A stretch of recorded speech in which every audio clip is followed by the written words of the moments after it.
नमस्कार छात्रों, मैं विवेक झा आप लोग का स्वागत करता हूं आपके अपने channel the great learning point में और साथ ही साथ अपने नए वीडियो में। तो जैसे कि आप लोगों के साथ मैं लगातार जुड़ा हुआ हूं नए नए न्यूज़ को लेकर के, कंटेंट को लेकर के। आज जो मेरा विषय वस्तु है 12th के छात्रों के लिए है, ये बढ़ता हुआ हिंदी का क्विज, यानी ये टेस्ट सीरीज। फिर से मैं 40 क्वेश्चंस का एक सीरीज लेकर आया हूं जो आपके आने वाले संभावित जो 1 फरवरी से परीक्षा है, साइंस के स्टूडेंट हो, आर्ट्स के स्टूडेंट हो या कॉमर्स के हो, तीनों के लिए बहुत ही फायदेमंद है। और आप लोग देखिए निश्चित तौर पर। मैं और एक शिकायत है आपसे कि कमेंट कोई कुछ नहीं करते। अगर देखने के बाद समझ में आता है तो भी, नहीं आता है तो भी भाई कुछ तो लिख दिया कीजिए, इससे मेरा उत्साहवर्धन होता है। लाइक कीजिए और जो नए आते हैं अपने चैनल पर वो सब्सक्राइब निश्चित कर लीजिए, जिसमें आपका कुछ नहीं जाता है। आपके परिवार की संख्या बढ़ेगी, एक बड़े सर्किल के साथ आप जुड़ेंगे, नई नई जानकारियां, नया नया अप टू डेट आपको आता रहेगा। अभी से एग्जाम तक, आंसर की तक हर कुछ मैं प्रोवाइड करने वाला हूं। तो आप लोग अगर इस चैनल के साथ जुड़ रहे हैं, देख रहे हैं, तो मैं ये निश्चित तौर पर आपसे रिक्वेस्ट करूंगा, आग्रह करूंगा कि सब्सक्राइब करें और लाइक जरूर करें। और अपने दोस्तों में अगर आपको अच्छा लगता है, आप लाभान्वित हो रहे हैं, तो अपने दोस्तों को भी ये जरूर वीडियो भेजें, जिससे उनके भी एग्जाम में कुछ ना कुछ फायदा हो। तैयारी आप लोग कर रहे होंगे, विभिन्न तरीके से कर रहे होंगे, जिसमें मैं भी कुछ आपकी मदद करना चाहता हूं। ये मददगार बनेगा आपका वीडियो। तो चलिए बिना समय जाया किए हुए मैं आपके साथ अब क्वेश्चन पढ़ाता हूं। क्वेश्चन देखिए, 1 नंबर क्वेश्चन से क्या है। पहला क्वेश्चन, मैं क्वेश्चन को एकदम मिसलेनियस लिया हूं। कुछ ग्रामर का क्वेश्चन है, कुछ पुस्तक के क्वेश्चन है, दोनों मिला हुआ है। और पैशन से के साथ वीडियो को देखिए, स्किप मत कीजिएगा। नहीं समझ में आना तो अलग चीज है, में पढ़ा हुआ चीज है। लगता होगा आपको कि आसान क्वेश्चन है, आसान ही पूछे जाते हैं, तो मैं हार्ड क्वेश्चन लेकर कैसे आऊं। आप प्रीवियस ईयर के क्वेश्चंस को देखिए, आसान ही पूछे जाते हैं। अब आइए पहला क्वेश्चन, जैसा कि आपके सामने है स्क्रीन पे, आप लोग देख रहे होंगे। ये क्वेश्चन आप लोग को सबको आता होगा, मैं आप लोग को डिस्टर्ब नहीं कर सकता, ये नहीं कह सकता कि आपकी तैयारी कमजोर है। या मेरा क्वेश्चन आता है कि तिमिर शब्द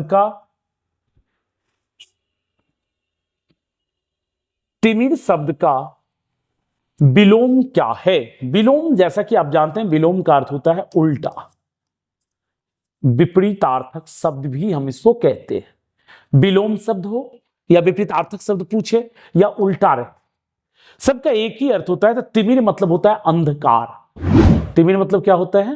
अंधकार। तो इसका उल्टा क्या हो जाएगा आपका? प्रकाश। तो सीधे तौर पर यहां आइए, तिमिर का विलोम क्या होता है? प्रकाश। तम का मतलब भी अंधेरा होता है, तमस अंधेरे से उत्पन्न, पूर्णिमा, पूर्णमासी की रात जो होती है उसे कहते हैं। तो यहां पर मैं आप इसका आंसर क्या देंगे? हम प्रकाश। आप लोग भी अपने मन में सोच चुके होंगे, सारे समझदार छात्र हैं हमारे, बस लाइक से सब्सक्राइब नहीं करते हैं, इसी का दुख है। जरूर अपने व्यूअर को बढ़ाइए, क्योंकि और लोगों को लाभान्वित होना, परिवार बढ़ेगा तो बहुत कुछ मैं देने वाला हूं। देखिए अगला क्वेश्चन कहता है मेरा, आचार शब्द का विलोम क्या है?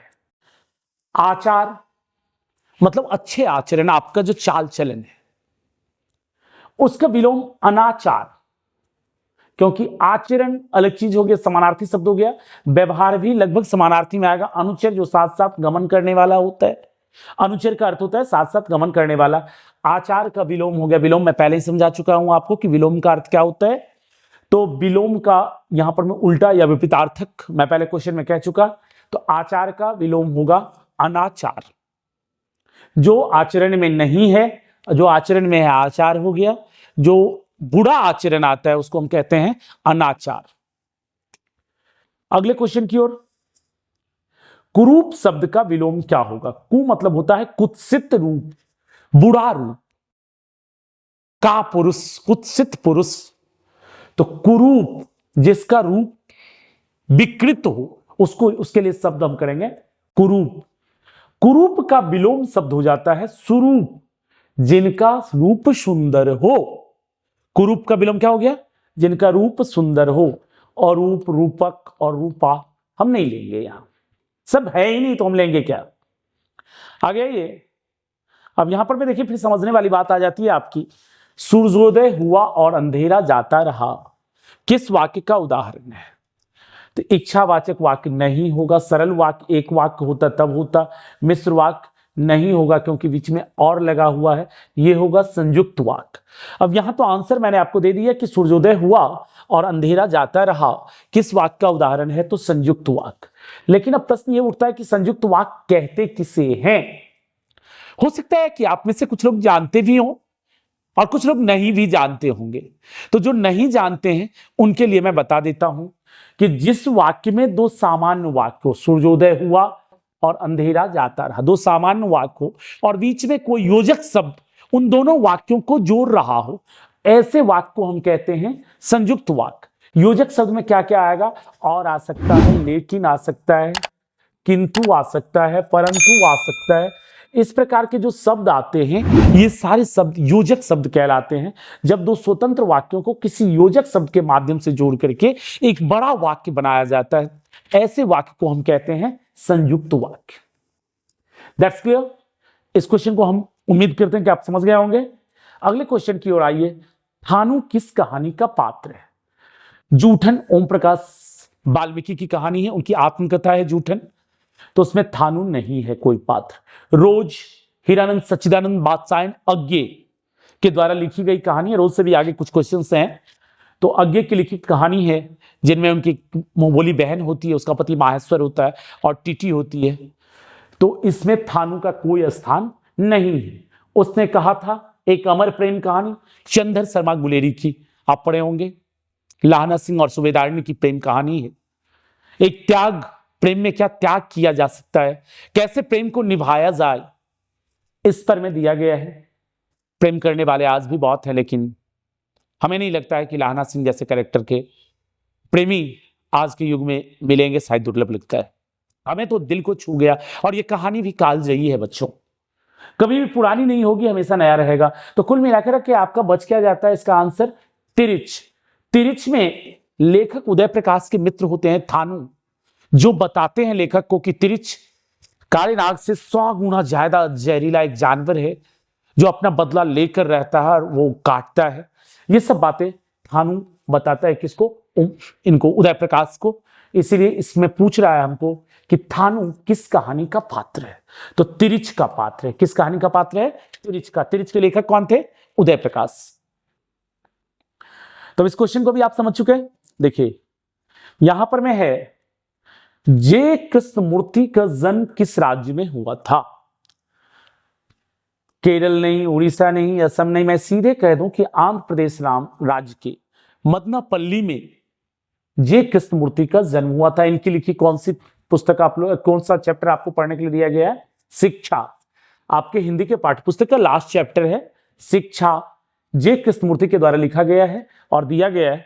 इनका जन्म कहां हुआ था? तो आंध्र प्रदेश के मदनापल्ली में हुआ था 1895 ईस्वी में। आप पढ़ के देखिएगा, आपकी किताब में मिलेगा। वैसे मैं कह ही दिया, आंध्र प्रदेश इसका आंसर है।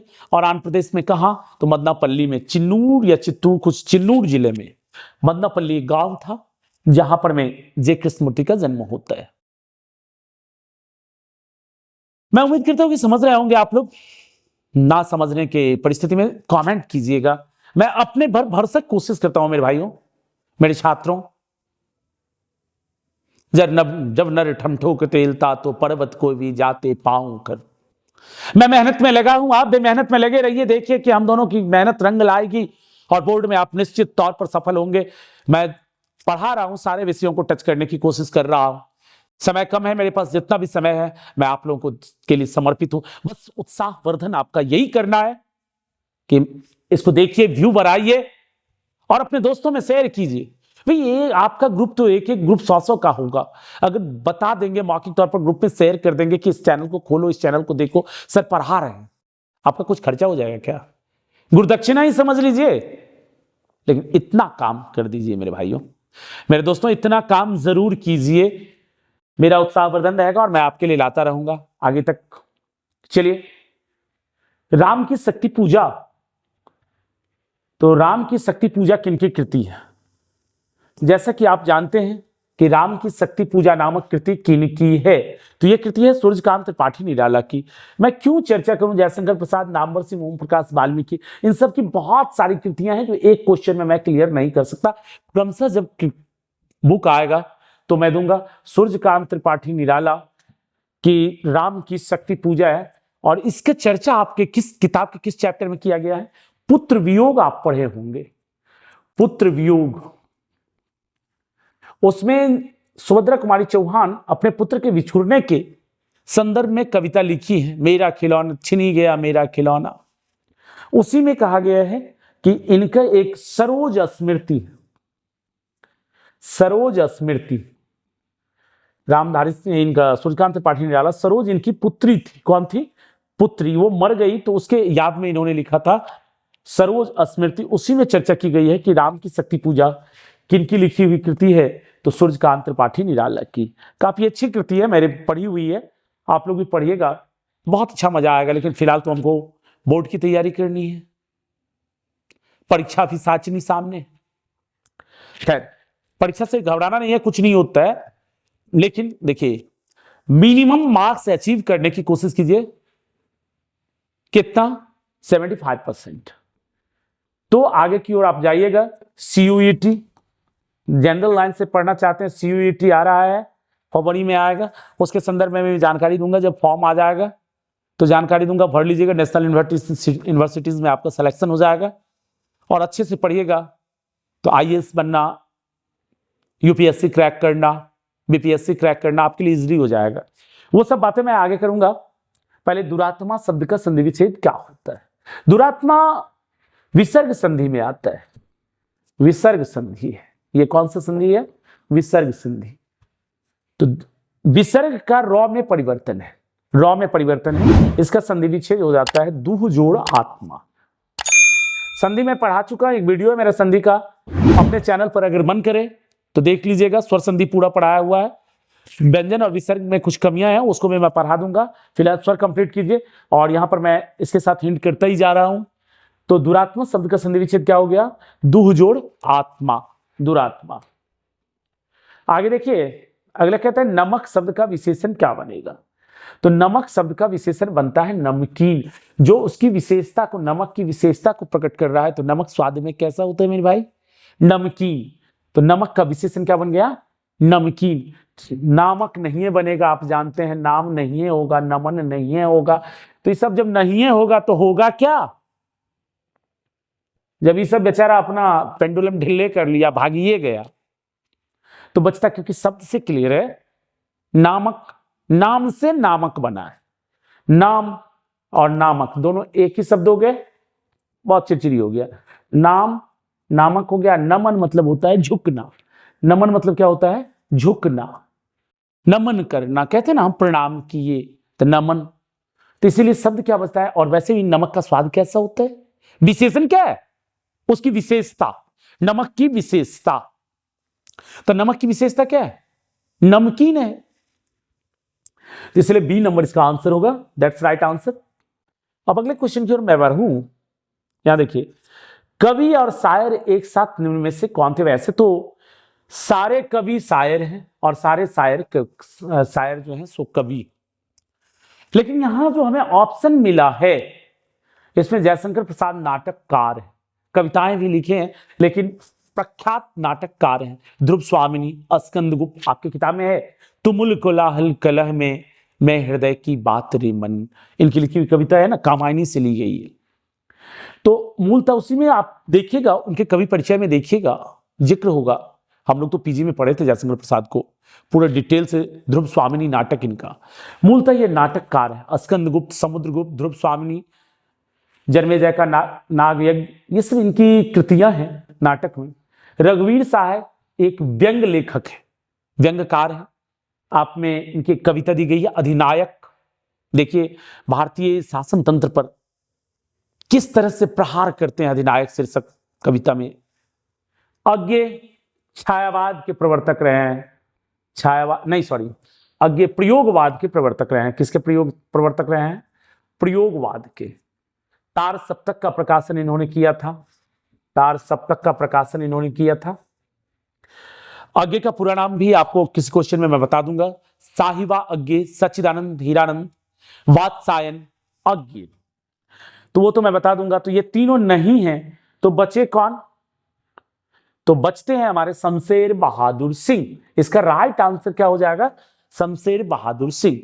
कवि और शायर एक साथ निम्न में से कौन थे? तो नीचे दिए गए ऑप्शनों में अगर हम सेलेक्ट करते हैं तो मेरा निगाह जाता है शमशेर बहादुर सिंह पर, और राइट आंसर भी इस क्वेश्चन के अकॉर्डिंग यही होना है, शमशेर बहादुर सिंह।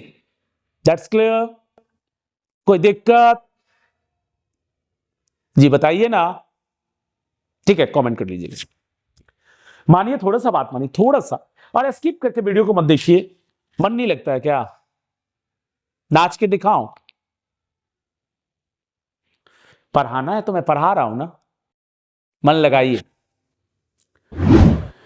नदी में बहता हुआ पानी में कौन सा पदबंध है? पदबंध मतलब क्या होता है? पदों को बांधने वाला। पद, देखिए हिंदी में पद बड़ा टफ चीज है, और टफ ये बड़ा आसान चीज है।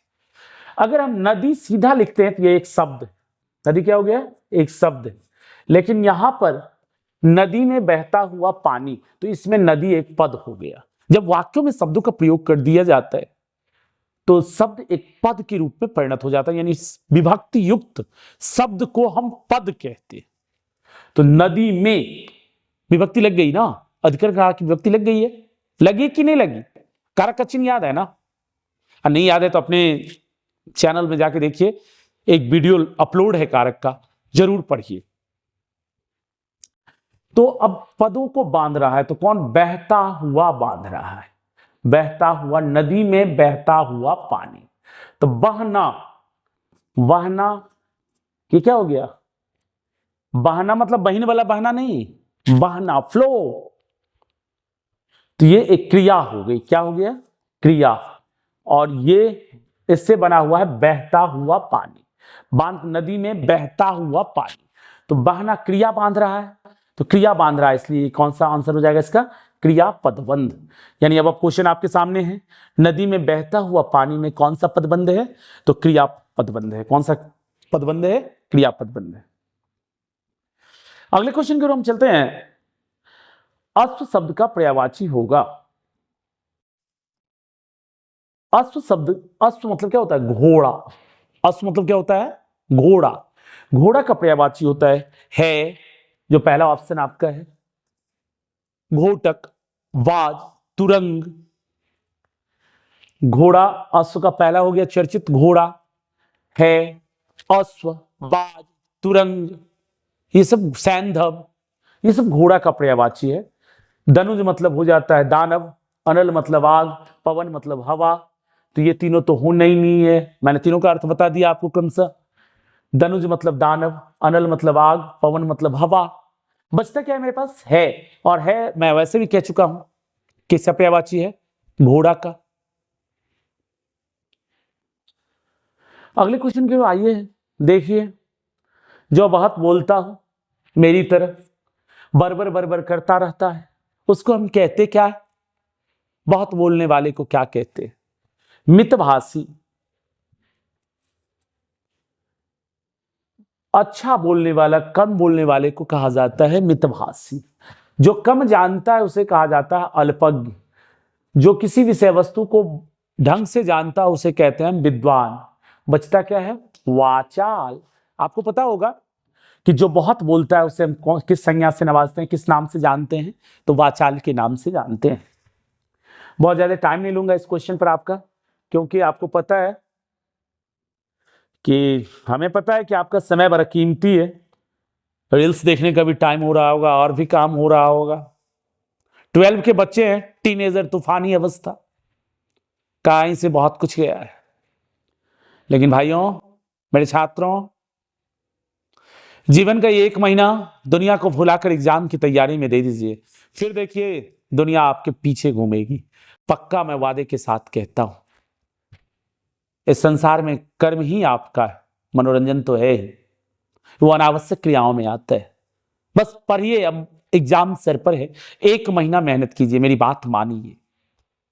बहन शब्द एक बहुवचन रूप है, बहने। बहन का बहुवचन रूप क्या बनेगा? बहने। शब्द को देख लीजिए, बहिनी कोई शब्द नहीं होता है, बहनाओं नहीं होता है, बहिनाई नहीं होता है, बहने आपके पास है। ज्यादा डिस्कस अगले क्वेश्चन पर। अगला क्वेश्चन कहता है कि रास्ता इधर से है, किसकी कृति है? अब इसमें मैं कोई डिस्कस नहीं कर सकता, सीधे तौर पर कहता हूं रघुवीर सहाय। आप अपने किताब में जाकर के देख सकते हैं, रघुवीर सहाय के परिचय में रास्ता इधर से है आपको मिल जाएगा। क्योंकि ना मुक्तिबोध की चर्चा मैं कर सकता हूं, ना अज्ञे की, ना सुमित्रानंद पंत जी की। तो यहां पर आपका एक पर्टिकुलर नाम दिया गया है हमको कि रास्ता इधर से है, किस कवि की कृति है? तो रघुवीर सहाय की कृति है।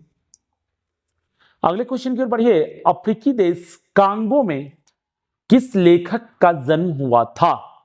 तो यहां हम कहें तो अंतोन चेखव का जन्म अफ्रीकी देश कांगो में हुआ था। वर्ड्सवर्थ का इंग्लैंड में हुआ था, हेनरी लोपेज रूस में हुआ था, गार्सिया मोर्सा भी रूस के थे, नहीं ये फ्रांस के थे, सॉरी, ये इनका जन्म फ्रांस में हुआ था, इनका रूस में हुआ था, और ये इंग्लैंड में हुए थे। तो और इनका कहां हुआ था? अफ्रीकी देश कांगो में। आपके क्वेश्चन का यही जवाब था कि अफ्रीकी देश कांगो में किस लेखक का जन्म हुआ था? अंतोन चेखव का जन्म हुआ था। किनका जन्म हुआ था? Anton Chekhov. आगे ये शब्द किसे कहते हैं? भाई अभी कुछ देर पहले मैंने कहा ध्वनियों के मेल से बने सार्थक वर्ण समुदाय को शब्द कहते हैं। क्या हो गया? याद रखिएगा, ध्वनियों के मेल से बने सार्थक वर्ण समुदाय को क्या कहते हैं? शब्द। अर्थ के आधार पर दो भेद, सार्थक और निरर्थक। प्रयोग के आधार पर दो भेद, विकारी और अविकारी। रचना या उत्पत्ति के दृष्टिकोण से, सॉरी, बनावट, रचना या बनावट होता है, तीन भेद होते हैं, रूढ़, यौगिक, योग रूढ़। उत्पत्ति के आधार पर चार भेद, तत्सम, तद्भव, देशज और विदेश। आप पढ़े होंगे, और भी बहुत सारी बात है, सब छोटे चैप्टर नहीं है, और एक वीडियो में एक क्वेश्चन में मैं शब्द को पूरा समझा दूं तो आपकी समझ में नहीं आएगा। मेरा क्या है, मैं तो बरबरा लूंगा, मैं तो बाचाल हूं ही। इसलिए बच्चों यहां ये समझना हमको, शब्द ऑप्शन दिया गया है, शब्द किसे कहते हैं? तो ध्वनियों के मेल से बने सार्थक वर्ण समुदाय को हम क्या कहते हैं? शब्द कहते हैं। आइए अगले क्वेश्चन पर। निम्नलिखित में कौन कवि राम भक्त हैं? अब्दुल रहीम खान खाना का नाम सुने होंगे, अकबर के दरबार के नौरत्नों में से एक थे। जातीय सिरमौर कवि हैं ये, न राम के वक्त थे न रहीम के वक्त थे, फैक्ट बातों को करते थे। रसखान मन मानिक ले गए चितय चोर नंद के नंद, बेमन मैं क्या करूं परी फेरे के फंद। रसखान कहते थे कि मेरे मन को कौन चुरा कर ले गए हैं? तो नंद के जो नंद हैं बांसुरी वाले। जब भी जातीय कवियों की चर्चा आती है तो रसखान है, मुसलमान भक्त हैं कृष्ण के। इसी पर भारतेंदु हरिश्चंद्र ने गदगद होकर कहा, इस हरिजन मुसलमान पे कोटिन हिंदू वारे हो। किस हरिजन मुसलमान पे? हरि के जो जन हैं, हरि के जो प्यारे मुसलमान हैं, इस पे करोड़ों हिंदू न्यौछावर है। मेरे मन अनंत कहां जइयो, जैसे उड़ी जहाज की पंछी जहाज पे आइयो। रसखान ने कहा था अपने बारे में कि मेरो मन अनंत कहां जइयो, मेरा मन दूसरे जगह कहां जा सकता है मेरे कन्हैया। जैसे जहाज की पक्षी, अगर पानी में, समुद्र में जहाज चल रहा हो, तब उस पर बैठी कोई पक्षी उड़ जाती तो दूसरी जगह जा नहीं सकती, क्योंकि बैठने का आसरा कहीं नहीं मिलता है। घूम कर फिर कर वापस कहां आता है? उसी जहाज पे आता है। तो वैसे ही मेरा मन अगर इधर उधर चला भी जाए तो कहां जाएगा? आकर के फिर से कृष्ण पर ही टिकेगा। तो रसखान की चर्चा ही नहीं राम भक्त में हम कर सकते हैं।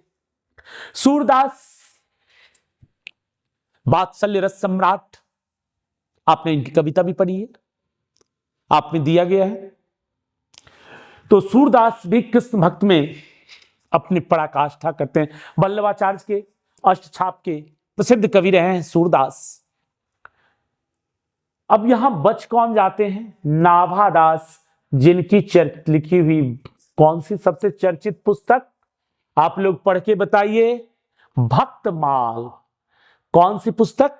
भक्तमाल, भक्त कवियों की माला, जिनके द्वारा नाभादास का आपके किताब में कौन सी कविता है? छप्पे।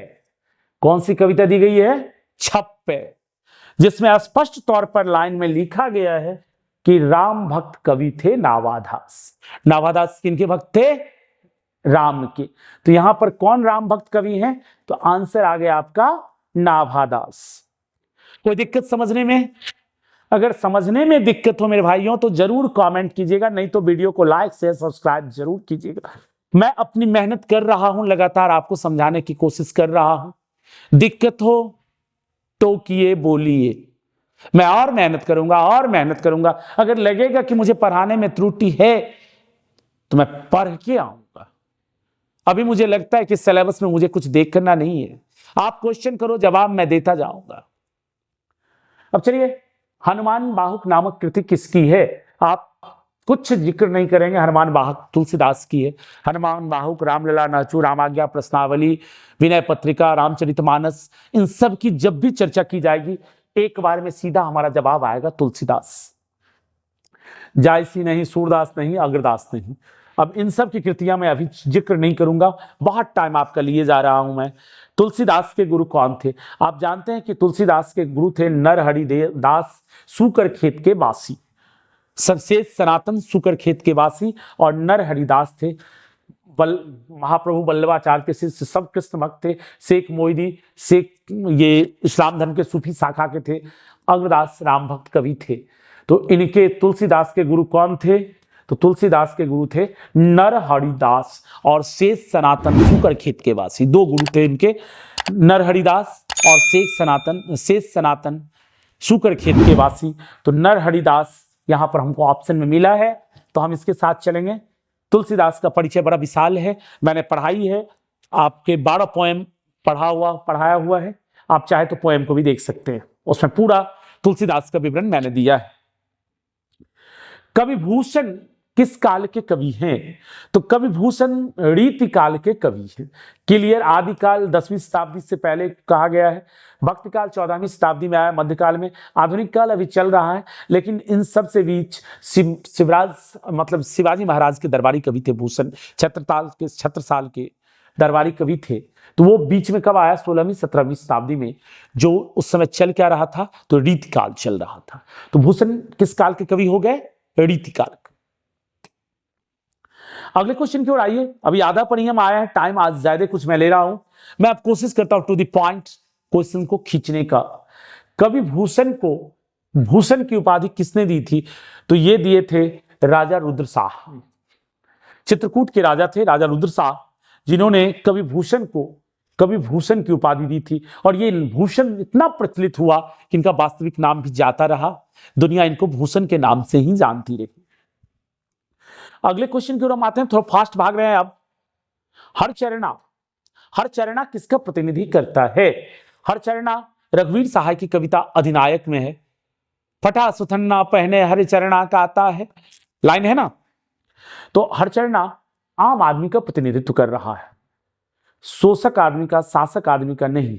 ना शोषक आदमी है, ना शासक आदमी, ना खास आदमी है। ये कौन है? आम आदमी का प्रतिनिधित्व कर रहा है इस कविता में। निम्नलिखित में कौन सी रचना गजानन माधव मुक्तिबोध की है? ठीक है भाई। पैर पर कमरा, विनोद कुमार शुक्ल। किनकी है? विनोद कुमार शुक्ल। फिर टाइम ज्यादा लग जाएगा, मैं लिखने लगा इसलिए बोलता हूं। उर्वशी रामधारी सिंह दिनकर। किनका है? रामधारी सिंह दिनकर। काठ का सपना रघुवीर सहाय। किनका है? रघुवीर सहाय। अब आपके पास बचता क्या है? सीढ़ियों पर धूप। ये किनकी कृति है? गजानन माधव मुक्तिबोध की। सीढ़ियों पर धूप किनकी कृति है बच्चों? सीढ़ियों पर धूप गजानन माधव मुक्तिबोध की। ये क्वेश्चन पूछ रहा था कि निम्नलिखित में कौन सी रचना गजानन माधव मुक्तिबोध की है? हमारा सीधा सा जवाब होगा सीढ़ियों पर धूप। अगले क्वेश्चन की ओर हम चलें। इंदु नामक पत्रिका का प्रकाशन किसने किया था? जयशंकर प्रसाद ने किया था। हम एक लाइन में जवाब देंगे कि इंदु नामक पत्रिका का प्रकाशन किसने किया था, तो जयशंकर प्रसाद ने किया था। आपका टाइम ज्यादा ले रहा हूं मैं, इसलिए थोड़ा फास्ट भागने की कोशिश कर रहा हूं। किस लेखक की रचना और शासन व्यवस्था उसके तंत्र की अमानवीयता को रेसे रेसे में उघाड़ता है, तो ये हो गया अंतोन चेखव। इसका आंसर क्या होगा, अंतोन चेखव।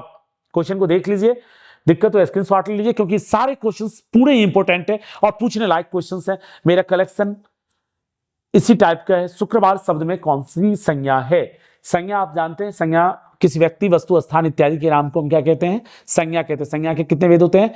5। पहला जातिवाचक, दूसरा नहीं, पहला व्यक्तिवाचक, दूसरा जातिवाचक, तीसरा भाववाचक, चौथा द्रववाचक, पांचवा समूहवाचक। शुक्रवार एक पर्टिकुलर दिन का नाम है, इसलिए ये व्यक्तिवाचक संज्ञा हो जाएगा। कौन सी संज्ञा हो जाएगा? व्यक्तिवाचक। चलिए अगले क्वेश्चन की ओर हम चलते हैं।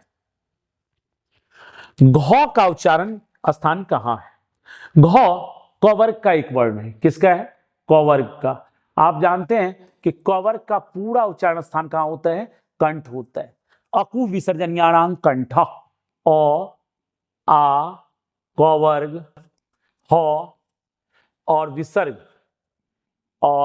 विसर्ग, इन सबों का उच्चारण स्थान कहां होता है? कंठ होता है। मैं चाहूं तो पूरा उच्चारण स्थान अभी आपको पढ़ा दूं, लेकिन इस वीडियो में नहीं। अगर आप लोग कमेंट करके कहिएगा तो अगले वीडियो में जरूर पढ़ा दूंगा पूरा उच्चारण स्थान। फिलहाल घ के उच्चारण की चर्चा थी तो मैंने कह दिया पूरा कवर्ग का उच्चारण स्थान कहां आता है? कंठ आता है।